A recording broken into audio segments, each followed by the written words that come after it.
Voz de la Patria Grande.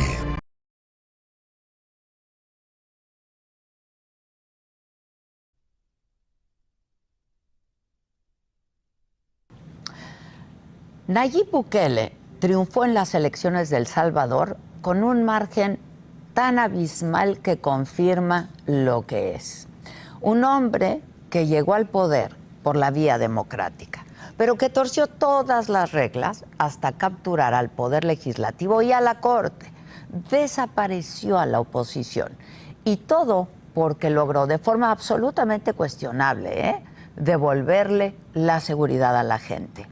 Bukele tomó el miedo a las pandillas, lo politizó y a cambio las personas le concedieron derechos que habían ganado. En El Salvador, hoy no hay democracia.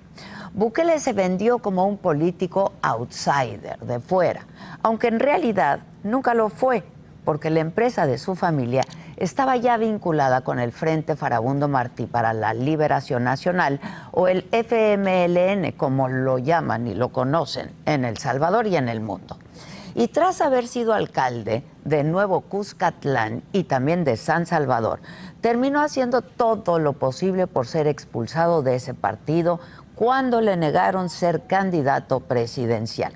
Luego de la expulsión, se puso el traje de mártir, que le queda muy bien, y con un nuevo proyecto político se vendió como un aspirante que rompería los paradigmas de la vieja clase política. Nada más alejado de la realidad. Lo que hizo fue capitalizar los errores del bipartidismo en su país y tomó la bandera de la indignación y prometió solucionar los grandes problemas de El Salvador con tecnología al estilo millennial. Habló de sus enormes criptosueños para hacer un Bitcoin, que es una moneda de uso corriente. Por cierto, un proyecto con cargo al erario que no ha tenido mayor éxito. Una vez que triunfó y que llegó a la presidencia, mostró su rostro autoritario.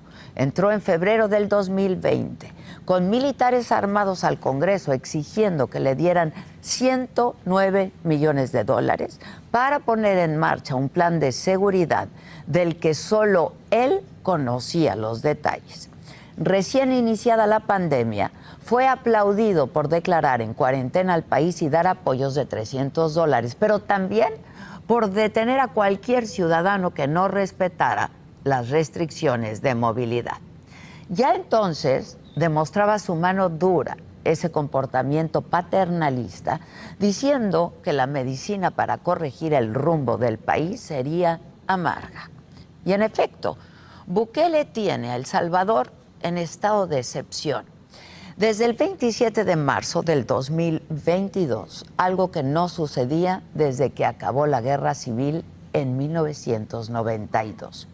Entró en ese punto cuando su pacto con las pandillas se vino abajo el fin de semana, que las maras asesinaron a 87 personas, varias de ellas civiles desarmados que no tenían nada que ver, nada, con organizaciones criminales. Poco después se supo a través de documentos judiciales que fueron revelados por la prensa que Bukele negoció con las pandillas para reducir los homicidios, que su gobierno liberó a presos de gran calado para luego recapturarlos y mostrarlos como un triunfo de su política de cero tolerancia.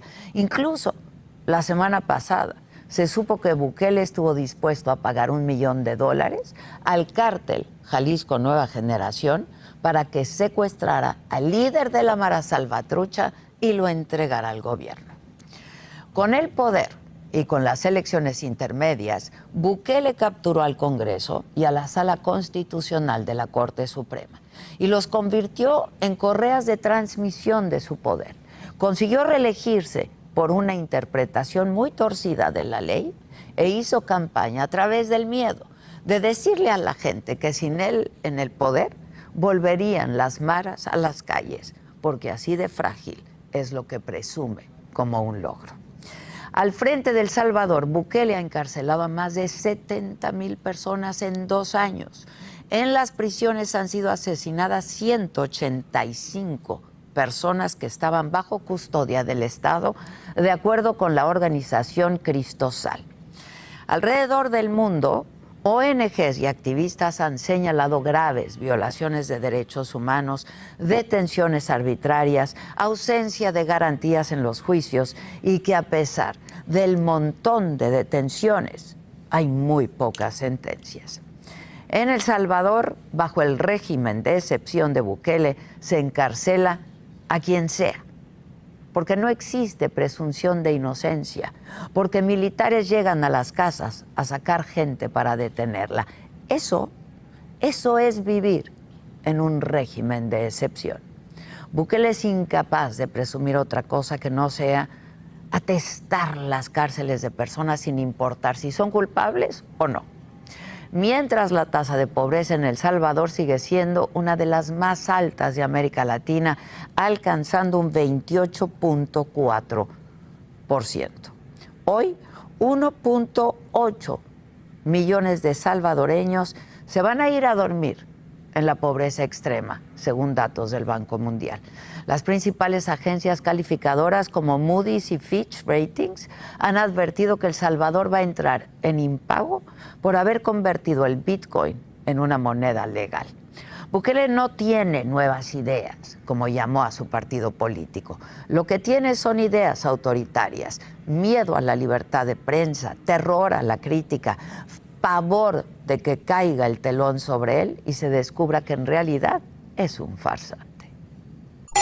Voz de la Patria Grande.